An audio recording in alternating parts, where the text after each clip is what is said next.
when I got hired at ESPN, I was at CBS, and I've always been a writer. Like, I never thought, I mean, look at me. I never thought I'd be on TV, ever, right? ESPN hires me, and it was a week before Brad Stevens got hired by the Celtics. So I know Brad. Like, I've known him because I've covered him plenty. I was actually at a game his rookie year at Butler at Southern Illinois, in which they win the game on a half-court shot. And what does Brad do? Nothing. No emotion. Zero emotion. Walks off like Brad never done. All right. Tell the other coach, nice game. Shake hand and wash off. I'm like, who is this dude? He looks like he's 18 years old. And like, I'd be jumping around, going crazy. Nothing. Zero. So I know Brad better than any national media person at this point. He gets hired by the Celtics. I'm like, shit, this is great. Like, I got the ultimate in here. Next thing you know, ESPN calls me, and I've been on a week.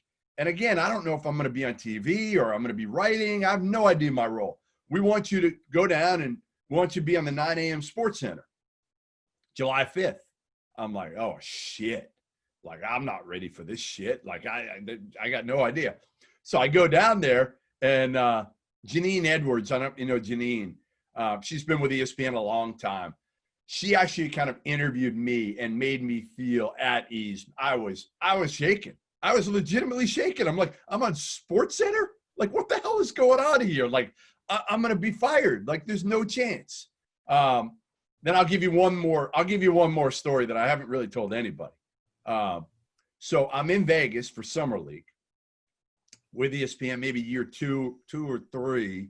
And it's the year LeBron is going back to Cleveland. Okay. So everybody's on like a stakeout for him, what he's going to do.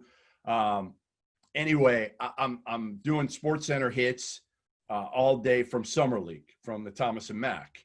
And I was told by the producer that I was cleared for the next day in Vegas because Stephen A was coming in. Okay. So he was going to take my place. I'm cleared. That meant me and my boys were going to go out. We're going to have some fun, right? We're going to go out, gamble, go to a club. I know I'm too old for it, but you know what? Sometimes you gotta live like you know. A man gotta do what a man gotta do. Right. So I went out, got hit up pretty good. Yeah, I got hit up pretty good. And then I wake up the next morning. I won't give you all the specifics of how badly shaken I was, but I wake up the next morning in the middle of the night because I had to go to the bathroom to Yeah, we do. Yeah, so I check my phone at about 4 or 5 in the morning, and I look at an email, and it says Stephen A. Smith has canceled. We need you on SportsCenter on the 9 a.m., the noon, the 1, the 3, the 5, like all day. I'm like, oh shit, I'm gonna be fired. I'm not making it through this day. And I made it. It wasn't pretty. I remember getting there. The producer took one look at me. He knew I was going out the night before. He took one look at me. He's like, oh man. I'm like, hey, can we cancel a few of these? He's like, no, there's really nothing we can do. You got to suck it up and do it.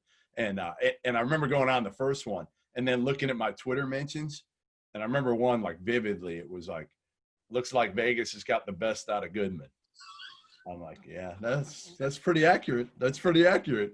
But I got through it, and it wasn't pretty. But I realized after that, when I'm in Vegas now, no matter what, now I'm not with ESPN anymore. But regardless, I got to be a little more careful.